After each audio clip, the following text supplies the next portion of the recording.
محترم ناظرین، السلام علیکم ورحمۃ اللہ وبرکاتہ۔ شوہر کے مرنے کے بعد جوان بیٹوں نے مجھے بیچ دیا۔ میں روتی رہی، لیکن بیٹے بولے، اماں بہت قرضہ ہے، مرنے سے پہلے ہمارے کام آ جاؤ۔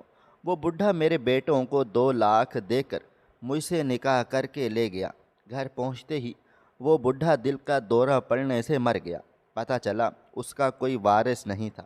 اس کی ساری جائیداد میرے پاس آ گئی۔ بیٹے اماں اماں کہتے ہوئے خوش ہو کر میرے پاس چلے آئے، لالچ میں، لیکن میں نے اس سے پہلے ہی اس بڈھے کے بھانجے سے نکاح۔ میں حیران ہو کر اپنے شوہر کے بھانجے کو دیکھ رہی تھی، جو نظریں جھکائے ایک ایسی بات کر چکا تھا جسے سن کر میرے رونگٹے کھڑے ہو گئے تھے۔ ایسا ممکن نہیں تھا، یہ بات غلط تھی، ناانصافی تھی۔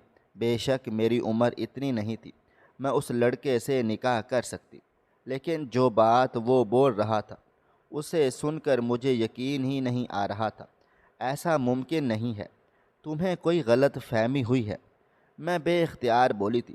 اس نے ایک نگاہ میرے وجود پر ڈالی تھی اور سنجیدگی سے بولا تھا، بے شک مجھے غلط فہمی ہو سکتی ہے، لیکن اس موبائل میں موجود ثبوت غلط نہیں ہو سکتے۔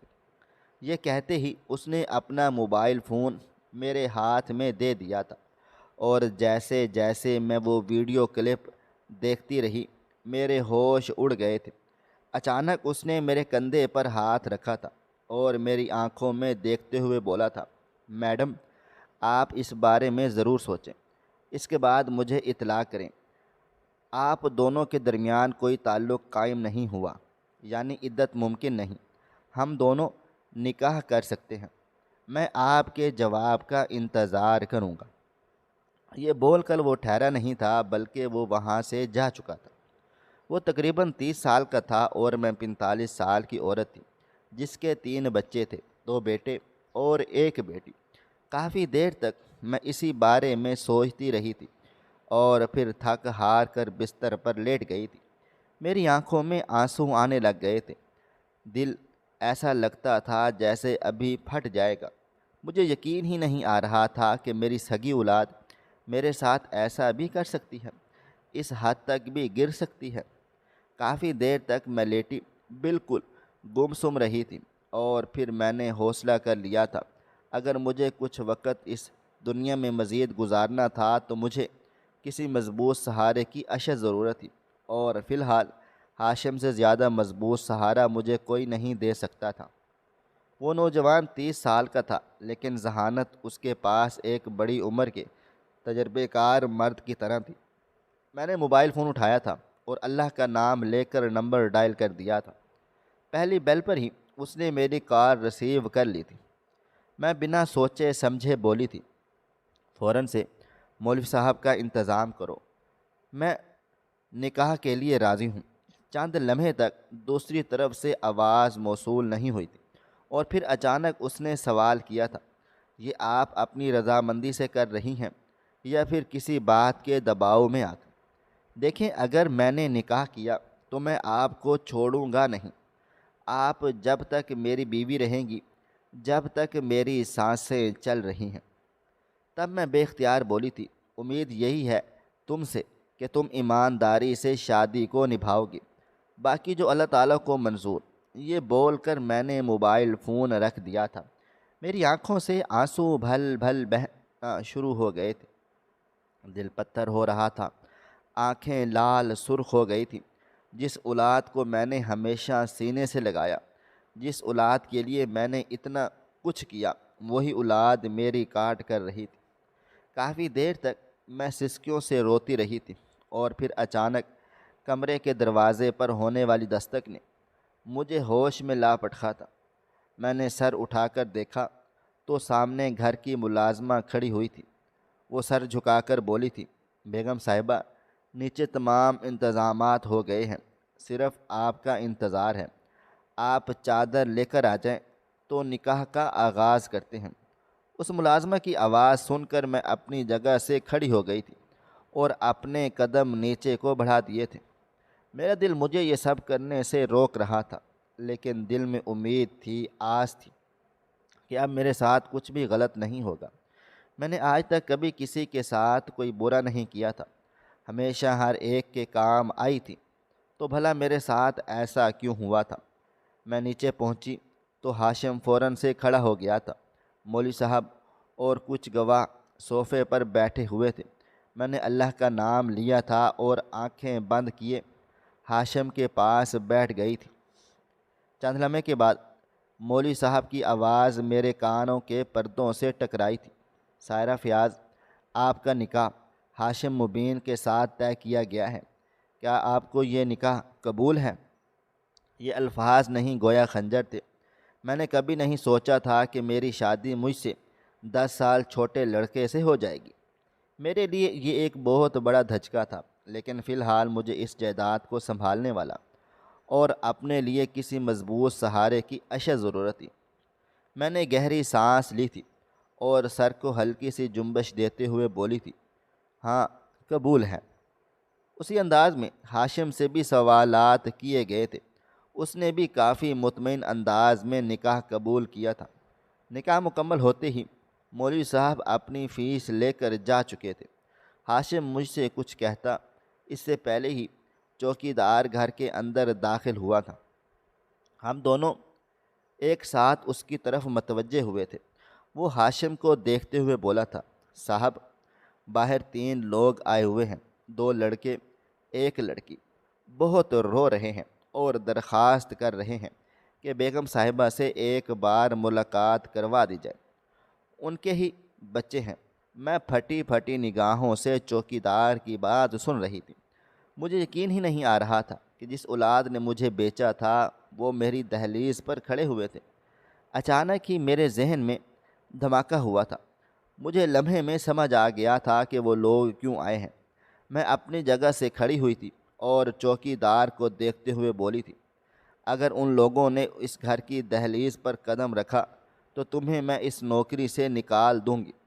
بہتر ہوگا کہ انہیں دروازے سے ہی چلتا کر دوں، اگر نہیں مانے تو ڈنڈے مار مار کر بھگا دینا، اس کے باوجود بھی نہ مانے تو پولیس کے حوالے کر دینا، میرا ان تینوں سے کوئی تعلق واسطہ نہیں ہے۔ یہ بول کر میں ٹھہری نہیں تھی اور سیدھا اپنے کمرے کی طرف بڑھ گئی تھی۔ میری آنکھوں سے بھل بھل آنسو بہے چلے جا رہے تھے۔ میرا دل بہت عجیب تر ہوتا چلا جا رہا تھا۔ ماضی کے دردناک لمحات میری آنکھوں کے سامنے گردش کرنے لگ گئے تھے۔ کس طرح ان لوگوں نے مجھے تباہ و برباد کیا تھا، کس طرح میں نے ان کے لیے قربانیاں دیں، اور اب اس ویڈیو کے بارے میں سوچ کر تو میرے رونگٹے کھڑے ہو گئے تھے۔ کمرے میں داخل ہوتے ہی میں بالکل بے جان ہو کر دروازے کے ساتھ لگتی چلی گئی تھی۔ آنکھیں بند ہو چکی تھیں اور میں ماضی میں کھو گئی تھی۔ میری شادی 17 سال کی عمر میں ہو گئی تھی۔ میری امی بابا نہایت ڈرپوک قسم کے لوگ تھے۔ بابا جان کے پاس نوکری اچھی نہ ہونے کی وجہ سے انہوں نے میری شادی ایک بڑے عمر کے آدمی سے کی تھی تاکہ میں اس کے ساتھ خوشحال زندگی گزار سکوں۔ لیکن میری خوشحال زندگی بدترین زندگی میں تبدیل ہو گئی تھی۔ شادی کی پہلی رات ہی میرے شوہر نے محض ایک بات کہی تھی، تمہیں یہاں صرف میں بچے پیدا کرنے کے لیے لایا ہوں۔ تمہارے باپ نے تمہیں سب بتا دیا ہوگا کہ میں پہلے ہی سے شادی شدہ ہوں اور اپنی پہلی بیوی سے بہت محبت کرتا ہوں۔ میری ماں کو بھی تمہاری طرف سے کوئی شکایت نہیں چاہیے۔ یہ کہتے ہی وہ بتیاں بجھا چکا تھا۔ اس نے مجھ سے میرا حال تک بھی نہیں پوچھا تھا، بس اپنی سنائی تھی۔ میرے پاس مزاحمت کرنے کے لیے کچھ بھی نہیں بچا تھا، کیونکہ وہ میرا شوہر تھا اور اس کا حق تھا۔ لیکن ہاں، میں دنگ رہ گئی تھی جب اس نے مجھے یہ بتایا کہ وہ پہلے ہی شادی شدہ ہے اور اس کی بیوی بھی حیات ہے۔ وہ رات میرے لیے کسی عذاب کی مانند تھی۔ اگلی صبح میرے لیے اندھیری رات کی مانند تھی۔ تیار ہو کر میں جیسے ہی کمرے سے باہر آئی تو ایک زناٹے دار تھپڑ میرے منہ پر رسید کر دیا گیا تھا، اور تھپڑ مارنے والا کوئی اور نہیں تھا، میری سوتن تھی۔ وہ مجھے دیکھتے ہوئے غرا کر بولی تھی، اس گھر میں رہنا ہے تو اپنے رنگ ڈھنگ بدلنے پڑیں گے۔ یہ لالی، یہ دوپٹہ، یہ نئے کپڑے، ان سب کو بھول جاؤ۔ لڑکی تمہیں یہاں صرف اور صرف بچے پیدا کرنے کے لیے لایا گیا ہے، اس بات کو بھولو مت۔ اگر تم بھولی تو میں تمہیں اچھی طرح سے یاد کرواؤں گی۔ نہ جانے کیوں مجھے ایک عجیب خطرہ محسوس ہوا تھا۔ یہ سب باتیں تو روایتی تھیں، اکثر اوقات گھروں میں ایسے مسئلے مسائل ہوتے ہی رہتے ہیں، لیکن اس عورت کی آنکھوں میں کچھ الگ تھا، ایک ایسی چھاپ جسے دیکھ کر مجھے واضح طور پر محسوس ہو رہا تھا کہ وہ مجھ سے کچھ چھپا رہی ہے۔ میرا دل بے اختیار دھڑکا تھا۔ گڑبڑ کی بو مجھے پورے گھر سے آ رہی تھی۔ کہنے کو یہ ایک مسلمان گھرانہ تھا، لیکن اس کے باوجود مجھے بے چینی ہو رہی تھی۔ بے چینی اتنی تھی کہ میں اسے لفظوں میں بیان ہی نہیں کر سکتی تھی۔ کافی دیر تک میں کوریڈور میں ہی کھڑی اس بارے میں سوچتی رہی تھی، اور پھر اپنی آنکھوں میں آئی ہوئی نمی کو صاف کر کے میں کچن میں چلی آئی تھی۔ ان لوگوں کے انداز صاف صاف بتا چکے تھے کہ یہ مجھے کھانا نہیں دیں گے۔ اگر مجھے اپنے آپ کو زندہ رکھنا ہے تو خود ہاتھ پاؤں چلانے پڑیں گے۔ میں کچن میں چلی آئی تو وہاں میری ساس کھڑی ہوئی تھی، آنکھیں جھکی ہوئی تھی۔ میں نے انہیں دھیمی آواز میں سلام کیا تو وہ فوراً میری طرف متوجہ ہو گئی تھی اور مجھے دیکھتے ہوئے بولی تھی، تم کمرے سے باہر کیوں آئی؟ تمہیں زینت نے دیکھا تو نہیں؟ میں فوراً سے بولی تھی، زینت باجی نے میرے چہرے پر زوردار تھپڑ مارا ہے، میں آپ سے ملاقات کے لیے آ رہی تھی۔ تب وہ میرے کندھے پر ہاتھ رکھتے ہوئے بولی تھی، بیٹی بہتر ہوگا کہ تم اپنے کمرے میں ہی رہا کرو، باہر آنے کی تمہیں ضرورت نہیں ہے، اور ہاں خاص کر کے رات کے وقت اپنے کمرے کا دروازہ بند رکھنا۔ میں فوراً سے بولی تھی، کیوں امی جان، سب ٹھیک تو ہے نا؟ میرا لہجہ لڑکھڑاہٹ کا شکار ہو چکا تھا، دل میں ڈر کی لہر دوڑ چکی تھی۔ ان کا انداز ایسا تھا کہ میں واقعی ہی خوفزدہ ہو چکی تھی، اور وہ مجھے دیکھتے ہوئے بولی تھی، ہاں ہاں سب خیریت ہے، لیکن جتنا کہا جا رہا ہے اس پر عمل کرو، ورنہ تمہارے لیے ہی مصیبت بن جائے گی۔ یہ بول کر وہ اپنے کمرے کی طرف چلی گئی تھی۔ ایک نئی نویلی دلہن کے ساتھ یہ لوگ کس طرح برتاؤ کر رہے تھے، میری سمجھ سے سب کچھ باہر تھا۔ میں نے خاموشی سے اپنے لیے ناشتہ بنایا تھا، ناشتے کی ٹرے سجائے میں کمرے میں ہی آ گئی تھی۔ ایک لمحے کے لیے میرا دل کیا کہ میں اپنی ساس کے پاس چلی جاؤں، لیکن جس طرح سے وہ ڈری سہمی ہوئی تھی، اس کا انداز جتنا مجھے ہیبت میں مبتلا کر رہا تھا، میں نے یہی فیصلہ لیا تھا کہ تنہائی بہتر ہے۔ میں کمرے میں آئی تو میرے شوہر واش روم سے باہر آئے تھے۔ یقیناً وہ میرے پیچھے سے ہی گھر میں داخل ہوئے تھے۔ میں نے انہیں سلام کیا تو وہ مجھے دیکھتے ہوئے بولے تھے، صرف اپنے لیے ناشتہ بنایا ہے؟ میں نے سر کو ہلکی سی جنبش دی تو وہ مجھے صوفے کا اشارہ کرتے ہوئے ڈریسنگ ٹیبل کے سامنے کھڑے ہو گئے تھے۔ میرے دل میں یکدم ایک خواہش پیدا ہوئی تھی کہ میں اپنے شوہر کو اپنی ساس کا رویہ بتا دوں۔ ان کو اندازہ تو ہونا چاہیے کہ ان کی ماں کس طرح کی باتیں کر رہی ہے، لیکن پھر میں یہ سوچ کر خاموش ہو گئی تھی کہ آج شادی کی پہلی صبح ہے۔ اگر میں نے اپنے شوہر کو کچھ بھی بتایا اور اگر انہیں یہ سب باتیں نامناسب لگیں تو ہو سکتا ہے وہ خفا ہو جائیں، ناراض ہو جائیں، اور میں کسی بھی قیمت پر اپنے شوہر کو خود سے خفا نہیں کرنا چاہتی تھی۔ میں نے ایک دو بار ان سے پوچھا بھی کہ آپ بھی ناشتہ کر لیں، مگر وہ منع کر کے اپنا موبائل فون استعمال کرنے لگ گئے تھے۔ چند لمحے گزرے تھے جب اچانک کمرے کا دروازہ کسی نے زور زور سے پیٹا تھا۔ میرا دل دہل کے رہ گیا تھا۔ میرے شوہر نے ہی دروازہ کھولا تو ان کی پہلی بیوی ان کا گریبان تھام کر اندر کو داخل ہو گئی تھی اور میرے شوہر کو دیکھتے ہوئے بولی تھی، تمہاری اتنی ہمت کہ تم میرے خلاف اتنی بڑی سازش رچاؤ؟ تم نے پولیس تک یہ اطلاع کیسے پہنچائی؟ تمہیں معلوم نہیں اگر پولیس کو اصل شواہد مل گئے تو میں کہیں کی بھی نہیں رہوں گی۔ اچانک ہی میرے شوہر نے اس کے ہاتھ اپنے گریبان سے ہٹائے تھے اور اس کی آنکھوں میں دیکھتے ہوئے بولے تھے، بہتر ہوگا کہ اپنے اوقات میں رہو، ورنہ مجھ سے برا کوئی بھی نہیں ہوگا۔ تمہیں اگر اس گھر میں نے جگہ دی ہوئی ہے اور بیوی کا رتبہ دے رہا ہوں تو اس کا مطلب صرف میری ماں ہے۔ اگر تم میری ماں کی بھانجی نہ ہوتی تو اب تک تمہیں اس گھر سے نکال دیتا۔ میری ماں اور میری اس بیوی سے دور رہنا، ورنہ میں تمہاری قبر کھودنے میں وقت بھی نہیں لگاؤں گا۔ اپنے شوہر کی باتیں سن میں اپنی جگہ سے کھڑی ہو چکی تھی۔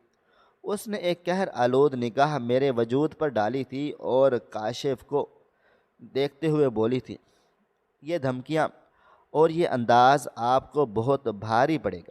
کاشف صاحب، آپ بھول چکے ہیں کہ میں کون ہوں۔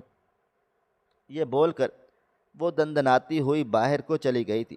ایک لمحے کے لیے میرے دل کو خوشی محسوس ہو گئی تھی کہ میری سوتن میرے شوہر کے سر پر سوار نہیں ہے، یعنی وہ اس کو جوتے کی نوک پر رکھتے ہیں۔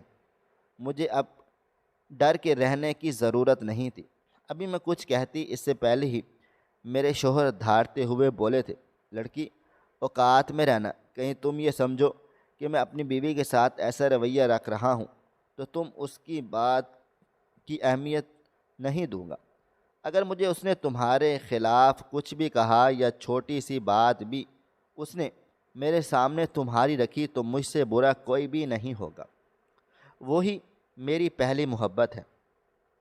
یہ بول کر وہ کمرے سے چلے گئے تھے، جبکہ میری آنکھوں میں اب آنسو آنے لگ گئے تھے۔ یعنی میرے شوہر انہیں جتاتے نہیں تھے مگر ان سے محبت خوب کیا کرتے تھے۔ میں کافی دیر تک بالکل خاموشی سے بیٹھی رہ گئی تھی اور پھر اٹھ کر واش روم چلی گئی تھی۔ وقت دھیرے دھیرے گزرتا چلا جا رہا تھا۔ پورا دن معمول کے مطابق طے ہو گیا تھا۔ رات ہوتے ہی نہ جانے مجھے کیوں عجیب سی گھبراہٹ ہونے لگ گئی تھی۔ ایسا لگتا تھا کہ جیسے کچھ ہونے والا ہے۔ بار بار میرے ذہن میں یہی خیالات گردش کر رہے تھے۔ اس گھر میں سکون نہیں تھا، ایک عجیب سی بے چینی تھی۔ میں نے کئی بار ہمت کی کہ اپنی والدہ کو فون کر کے کچھ دیر ان سے گفتگو کر سکوں، ان سے اپنے دل کی بات بیان کر سکوں، لیکن پھر میں یہ سوچ کر ٹھہر گئی تھی کہ آج شادی کا اگلا دن ہے، نہ جانے میرے سسرالی کیا سوچیں گے۔ مگر میں جانتی ہی نہیں تھی کہ میری یہ خطا میرے لیے کتنی غلط ثابت ہونے والی ہے۔ کاش کہ میں اپنی ماں کو فون کر کے اپنے اوپر بیتی داستان سنا دیتی تو آج میں محفوظ ہوتی۔ میں کمرے میں ہی بیٹھی ہوئی تھی جب کمرے کا دروازہ کھلا۔ میں نے لاشعوری طور پر دروازے کی طرف دیکھا تو میں اپنی جگہ پر ساکت ہو گئی تھی۔ بے اختیار میں اپنی جگہ سے کھڑی ہوئی تھی کیونکہ سامنے ہی میری سوتن اور اس کے ساتھ دو غیر مرد کھڑے ہوئے تھے۔ لیکن رات کے اس پہر میرے کمرے میں ان کا بھلا کیا کام تھا؟ وہ مجھے دیکھتے ہوئے بولی تھی، اگر تم میرے ساتھ تعاون کرو گی اور خاموشی سے سب کچھ برداشت کرو گی تو تمہیں تکلیف نہیں ہوگی، اور اگر تم نے میرے ساتھ تعاون نہیں کیا تو میں تمہاری تکلیفوں کی ذمہ دار نہیں۔ یہ کہتے ہی اس عورت نے ان دونوں مردوں کو اشارہ کیا تھا اور وہ دونوں درندے میری طرف ہی بڑھے تھے۔ میں چیخ کر اپنی جگہ سے کھڑی ہو گئی تھی اور اس عورت کو دیکھتے ہوئے بولی تھی، آپ کا دماغ درست ہے؟ کیا کر رہی ہیں آپ؟ لیکن بھلا وہ سننا ہی کب چاہتی تھی۔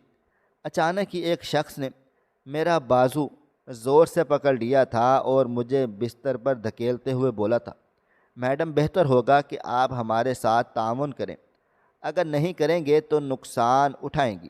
یہ کہتے ہی اس نے میری عزت پر ہاتھ ڈالا تھا، لیکن شاید اللہ تعالیٰ کا رحم تھا یا پھر میری دعائیں، اسی پل کمرے کا دروازہ زور سے کھلا تھا اور میرے شوہر کمرے میں داخل ہوئے تھے۔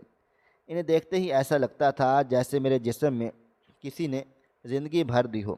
اندر آتے ہی چند لمحے کے لیے وہ بھی ٹھہر سے گئے تھے اور پھر اچانک انہوں نے اپنی پہلی بیوی کے بالوں کو جھپٹ کر ایک زوردار تھپڑ ان کے منہ پر رسید کر دیا تھا اور ان دونوں کو مخاطب کر کے بولے تھے، لمحے سے پہلے کمرے سے دفع ہو جاؤ ورنہ ابھی کے ابھی تم دونوں کو اندر کروا دوں گا۔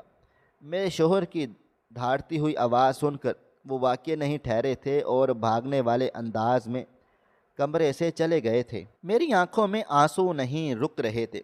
میں پھٹی پھٹی نگاہوں سے اس عورت کو دیکھے چلے جا رہی تھی کہ وہ میرے ساتھ کیا کرنا چاہتی تھی۔ مجھے افسوس ہو رہا تھا کہ میں کہاں پھنس چکی ہوں، لیکن اگلے ہی لمحے اپنے شوہر کا رد عمل دیکھ میں دنگ رہ گئی تھی۔ انہوں نے بنا سوچے سمجھے اس عورت کو طلاق دے دی تھی اور اسے دیکھتے ہوئے بولے تھے، مجھے اب کسی بھی قسم کی رشتہ داری تم سے رکھنی ہی نہیں ہے، بہتر ہوگا کہ تم یہاں سے چلی جاؤ، آج تم نے ساری حدیں پار کر ڈالی ہیں۔ وہ مجھے کوسنے لگی تھی، بد دعائیں دینے لگی تھی، لیکن میرے شوہر نے اسے نکال دیا تھا۔ میں نے جب ان سے تمام معاملے کی تفصیل مانگی اور پھر جو بات انہوں نے مجھے بتائی وہ سن کر میں حیران رہ گئی تھی۔ میرے شوہر کا کہنا تھا کہ میری یہ بیوی کوئی عام عورت نہیں ہے، بلکہ ایک ایسے گروہ میں شامل ہے جو لوگوں کا گردہ دل وغیرہ آگے کو بیچتے ہیں۔ تمہارے ساتھ غلط کام کروا کر یہ مجھ پر ثابت کر دینا چاہتی تھی کہ تم غلط کردار کی عورت ہو، لیکن شاید خدا کو کچھ اور ہی منظور تھا۔ یہ جیسے ہی گھر میں داخل ہوئی تھی، میری اماں نے مجھے اطلاع پہنچا دی تھی، مجھے معاف کرنا، میں نے تمہارے ساتھ بہت نامناسب رویہ رکھا۔ جبکہ میں خاموش ہو گئی تھی۔ وقت کی رفتار نہ کبھی رکی ہے اور نہ ہی کبھی رکتی ہے۔ 1 سال کے بعد ہی اللہ تعالیٰ نے مجھے 2 جڑواں بیٹوں سے نواز ڈالا تھا۔ ایسا لگتا تھا جیسے میں آسمان پر ہوں۔ میرے شوہر نے مجھے خوب محبت دی تھی، لیکن پھر وہ پل آئے تھے جب ہم دونوں کی دنیا اندھیر ہو گئی تھی۔ زینت باجی نے میرے بچوں کو اغوا کر لیا تھا اور میرے شوہر کو بول رہی تھی کہ تم سائرہ کو طلاق دو، اس کے بعد میں تمہارے بچے تمہارے حوالے کر ڈالوں گی۔ لیکن میرے شوہر بہت سمجھدار انسان تھے۔ انہوں نے اتنی آسانی سے اسے اپنی باتوں میں پھانسا تھا اور اس تک پہنچے تھے کہ مجھے خود بھی نہیں پتہ چلا تھا۔ لیکن سب کے درمیان اس نے مجھے 2 گولیاں مار دی تھیں، ایک کندھے پر اور دوسری پاؤں پر۔ اس وقت میرا خون بل بل بہے چلے جا رہا تھا، مگر اس وقت بھی مجھے اپنے بچوں کی فکر تھی کہ میں کسی بھی طرح انہیں سنبھال لوں، انہیں اپنی آغوش میں چھپا لوں۔ میرے شوہر نے اسے تمام شواہد کے ساتھ پولیس کے حوالے کر دیا تھا۔ میرا علاج 6 مہینے تک ہوا تھا، اس کے بعد میں اپنے پاؤں پر کھڑی ہو پائی تھی۔ ٹھیک 2 مہینے کے بعد اللہ تعالیٰ نے ایک بار پھر خوشی سے نوازا تھا اور میں حاملہ ہو گئی تھی۔ میری اب دل سے دعا تھی کہ مجھے اللہ تعالیٰ بیٹی دے دے۔ میری دعا قبول ہو گئی تھی اور 9 ماہ کے بعد مجھے بیٹی سے نوازا گیا تھا۔ زندگی مکمل ہو گئی تھی، سکون آ چکا تھا، لیکن پھر اچانک میرا سکون غارت ہو گیا تھا۔ میرے بیٹے جیسے ہی 5 سال کے ہوئے، میرے شوہر اس دنیا سے رخصت ہو گئے تھے۔ اس دن کے بعد میری دنیا میں اندھیری چھا گئی تھی۔ لوگوں کے گھروں میں برتن مانجنا، فٹ پاتھ پر غبارے بیچنا، شام کے وقت اپنے چھوٹے چھوٹے معصوم بچوں کو لے کر لوگوں سے بھیک مانگنا، یہی اب میری زندگی کا حال ہو گیا تھا۔ میرے شوہر کا چلے جانا مجھے مکمل طور پر توڑ چکا تھا۔ ماں باپ کا بھی انتقال ہو گیا تھا۔ میں اب ان کی دہلیز پر بھی نہیں جا سکتی تھی، کیونکہ سب بہن بھائی اپنی اپنی زندگیوں میں مگن ہو گئے تھے۔ بھلا کون میری مدد کرتا؟ وقت پر لگا کر اڑ چکا تھا۔ میں نے بہت مشکلات برداشت کر کے اپنے بچوں کو بڑا کیا تھا۔ پہلے بیٹے کی شادی کرنا چاہتی تھی، لیکن ہاتھ میں اتنی رقم ہی نہیں تھی۔ ادھار بھی لیتی تو لٹاتی کیسے؟ اب تو میرے دونوں بچے جاب کرنے لگے تھے، گھر کے حالات کچھ بہتر ہو گئے تھے، لیکن ابھی تک ہم مضبوطی میں نہیں آئے تھے۔ خدا کا لاکھ لاکھ شکر تھا کہ میرے شوہر کا گھر تھا، ورنہ نہ جانے ہم کہاں چلے جاتے۔ میرے دونوں بیٹے 25 سال کے ہو چکے ہیں اور انہوں نے مجھے ایک اجنبی کے ہاتھوں بیچ دیا۔ میں ایک گھر کی صفائی کر کے واپس آئی تو میرے گھر میں ایک عجیب ہی سما بندھا ہوا تھا۔ کچھ ملازم کھڑے ہوئے تھے، کچھ بیٹھے ہوئے تھے، اور ان سب کے درمیان ایک عمر دراز شخص بھی موجود تھا جو بہت زیادہ مسکرا کر میرے بچوں سے باتیں کر رہے تھے۔ میں تھوڑا بہت حیران و پریشان ہوئی تھی کہ انہیں کیا ہو گیا ہے۔ تب اچانک میری بیٹی مجھے دیکھتے ہی کھڑی ہو گئی تھی اور میرا ہاتھ تھام کر اندر لے گئی تھی۔ اس کے پیچھے پیچھے ہی میرے بچے بھی چلے آئے تھے۔ میں ان کو کچھ بھی کہتی اس سے پہلے ہی میرا بڑا بیٹا بولا تھا، میں نے آپ کی شادی اس آدمی کے ساتھ طے کر دی ہے۔ دیکھیں امی جان، بدلے میں یہ ہمیں بہت کچھ دے رہا ہے۔ آپ تو اچھی طرح سے جانتی ہیں کہ ہمارے حالات کتنے خراب ہیں۔ آج میری شادی کے لیے آپ پریشان ہو رہے ہیں، کل بیٹے کی شادی کے لیے بھی پریشان ہوں گی، تب آپ کا ساتھ بھلا کون دے گا؟ بہتر ہوگا کہ آپ کسی امیر شخص سے شادی کر لیں تاکہ آپ کی زندگی بھی سنور جائے اور ہماری بھی۔ میں فوراً ہی غصے سے چلا اٹھی تھی، تمہارا دماغ خراب ہو گیا ہے کیا؟ اگر تم اپنی سلامتی چاہتے ہو تو یہ بات اب دوبارہ نہ کہنا، ورنہ میں تمہارا وہ حشر کروں گی جس کی تمہیں امید بھی نہیں ہوگی۔ اچانک میرے دوسرے بیٹے نے میرا بازو تھام کر میرا رخ اپنی طرف کیا تھا اور میری آنکھوں میں دیکھتے ہوئے بولا تھا، خاموشی سے شادی کے لیے حامی بھر دے، ورنہ آپ کے ساتھ ہم وہ کر جائیں گے جس کے بارے میں آپ نے کبھی سوچا بھی نہیں ہوگا۔ میں نے حیران و پریشان ہو کر اسے دیکھا تھا۔ میں کچھ کہتی اس سے پہلے ہی وہ بولا تھا، امی یا تو اس گھر میں آپ رہیں گی یا پھر میں، ہم نے آپ کا سودا کر دیا ہے۔ یہ آدمی نکاح کے بدلے ہمیں پورے 50 لاکھ روپیہ دے رہا ہے، جس کے بعد ہم اپنا کاروبار کر سکتے ہیں، چھوٹی کی شادی بھی کر سکتے ہیں، ہماری زندگی بدل جائے گی۔ خدا کے لیے ہمارے حال پر رحم فرمائیں۔ مائیں تو اولاد کے لیے سمجھوتے کرتی ہی ہیں۔ ان لوگوں نے مجھے صاف ہری جھنڈی دکھا دی تھی کہ اب مجھے وہ لوگ مزید برداشت نہیں کر سکتے۔ کافی دباؤ کے بعد میں نے اس آدمی سے نکاح کا فیصلہ لے لیا تھا۔ نکاح کرتے ہی رخصتی ہو چکی تھی، حالانکہ میرا ارادہ ایسا نہیں تھا، مگر میں اپنے ہی سگی اولاد کے سامنے بے بس ہو چکی تھی۔ گھر آنے کے بعد انہوں نے مجھے بہت زیادہ عزت دی تھی۔ لاؤنج میں بٹھا کر اچانک انہوں نے ایک کاغذات کی فائل میری طرف بڑھائی تھی اور میری آنکھوں میں دیکھتے ہوئے بولے تھے، میرا کوئی بھی نہیں ہے، نہ بچے نہ رشتہ دار، بس ایک بہن ہے جو کبھی کبھی آ جاتی ہے۔ اس کے پاس بھی ڈھیر اور ڈھیروں پیسہ موجود ہے، اسے کسی چیز سے کوئی غرض نہیں ہے۔ میں نے اپنی تمام جائیداد تمہارے نام کر دی ہے۔ مجھے نہیں پتہ کہ میں کب تک جی پاؤں گا، اس لیے میں چاہتا ہوں کہ تم ہی میرے کاروبار اور میری گھر کی مالکن بنو تاکہ میرے بعد بھی تمہاری زندگی محفوظ رہے۔ انہوں نے مجھ سے 2 جگہ سے دستخط لیے تھے اور پھر میرے ماتھے پر ایک پیار محبت بھرا بوسہ دیا تھا۔ میں جھلملائی ہوئی آنکھوں سے انہیں دیکھے چلی جا رہی تھی، مگر اسی پل ان کو دل کا دورہ پڑ گیا تھا۔ خوشی تھی یا غم، مجھے کچھ بھی سمجھ میں نہیں آیا تھا۔ میں ایک بار پھر سے بیوہ ہو گئی تھی۔ زندگی ایک دم سے بالکل ویران ہو گئی تھی۔ ان کی تدفین کے 1 ہفتے کے بعد انہی کا بھانجا میرے سامنے کھڑے ہو کر مجھ سے شادی کی پیشکش کر رہا تھا۔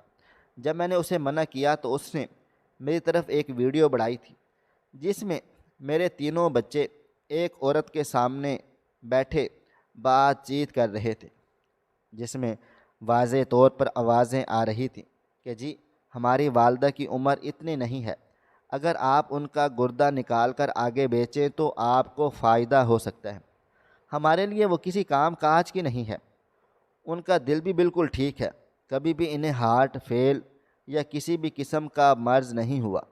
اور جب بھی میں نے اس ویڈیو کو غور سے دیکھا تو وہ کسی اور سے نہیں بلکہ میرے پہلے شوہر کی بیوی سے بات چیت کر رہے تھے۔ یعنی کہ یہ لوگ پیسے کی لالچ میں اتنے اندھے ہو چکے تھے کہ پہلے ماں کا سودا کیا اور اب ماں کے اعضاء بیچنا چاہتے تھے۔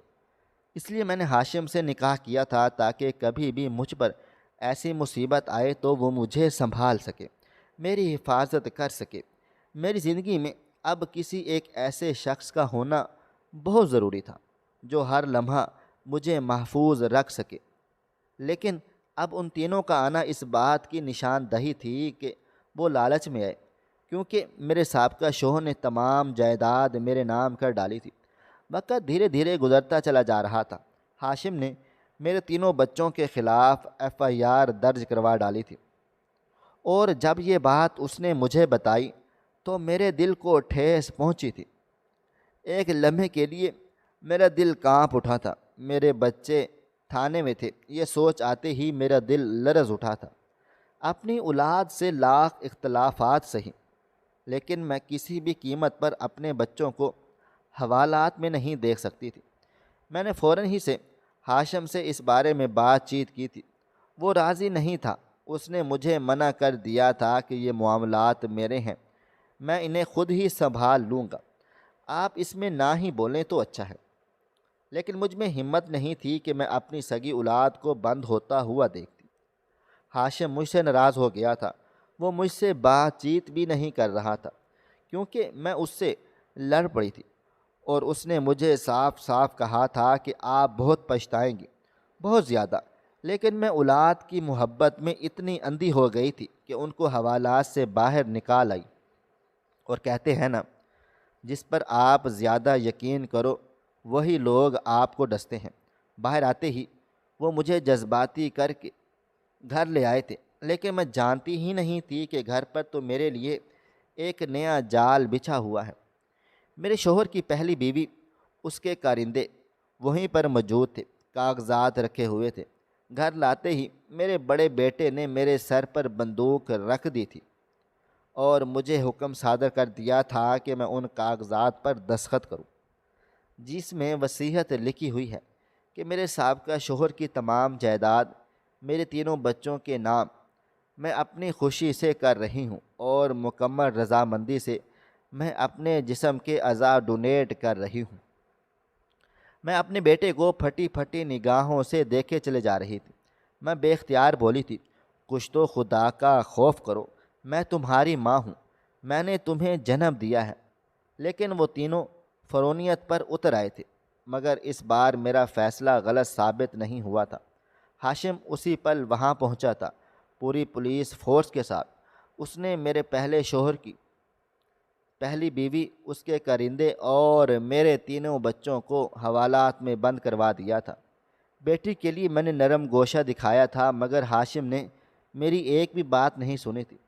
ان لوگوں کو 10 سال کی قید سنا دی گئی تھی، اور زینت باجی کو پھانسی کے پھندے پر چڑھا دیا گیا تھا۔ میں اب ہاشم کے ساتھ بہت خوش ہوں۔ وہ بہت نیک انسان ہے۔ اسے واقعی میری جائیداد سے کوئی لالچ نہیں، کیونکہ اس کے پاس پہلے ہی بہت روپیہ پیسہ ہے۔ لیکن زندگی نے مجھے ایک بہت بڑا سبق دیا ہے۔ کچھ اپنے ہی آپ کو اتنا گھائل کر دیتے ہیں کہ آپ دوبارہ کبھی کھڑے نہیں ہو پاتے، اور کچھ غیر ہی آپ کے زخم پر اتنا مرہم رکھ دیتے ہیں کہ آپ یقین ہی نہیں کر پاتے۔ اس لیے کبھی بھی اپنوں پر یا غیروں پر بھروسہ نہیں کرنا چاہیے۔ بھروسہ کرو تو صرف اور صرف رب العالمین کی ذات پر، جس نے تمہیں پیدا کیا ہے۔ ناظرین، آپ کو آج کی کہانی کیسی لگی؟ کمنٹ باکس میں اپنی رائے کا اظہار کریں۔ خواہش صرف اتنی ہے کہ کچھ الفاظ لکھوں جس سے کوئی گمراہی کے راستے پہ جاتے جاتے رک جائے، اور نہ بھی رکے تو سوچ میں ضرور پڑ جائے۔ پیارے دوستو، امید کرتا ہوں کہ آپ کو یہ ہماری کہانی پسند آئی ہوگی۔ ہماری کہانی پسند آئی ہو تو ویڈیو کو لائک کریں، کومنٹس کریں، شیئر کرنا بالکل بھی نہ بھولیں۔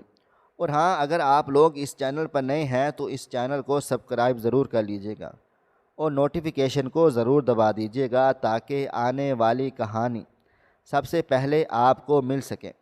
ملتے ہیں کل ایک نئی اور دلچسپ کہانی کے ساتھ۔ تب تک اپنا ڈھیر سارا خیال رکھیے گا۔